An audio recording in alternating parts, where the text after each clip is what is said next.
Umani ng samot-saring mga komento sa social media ang pinakabagong post ng aktres na si Carla Abellana. Makikita kasi sa litrato ang tila low-key na pag-flex nito ng kanyang engagement ring.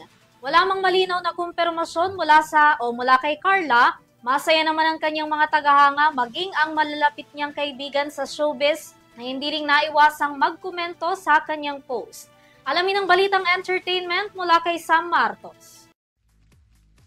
Muling umingay ang pangalan ng aktres na si Carla Abellana matapos ang ilang mga litrato nito online na kumakalat ngayon suot ang kanyang di umano'y engagement ring. Sa social media post kasi ng aktres, ibinahagi nito ang isang litrato na makikita ang kanyang kamay na may suot-suot na singsing.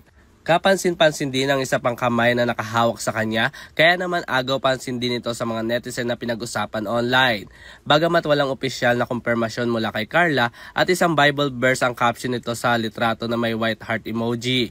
Usap-usapan pa rin na ang kamay ng lalaki ay fiancé nito. Matatanda na una noong kinasal si Carla Abellana sa aktor na si Tom Rodriguez, ngunit agad din nilang kinumpirma ang hiwalayan noong 2022. Samantala, bagamat wala pang kumpirmasyon, tila mismong mga kaibigan na nito sa industriya ang nagkumpirma matapos na bumati ang mga ito sa post ng aktres. Para sa EuroTV Showbiz Balita, ako si Sam Martos, sumasaludo sa bawat Pilipino.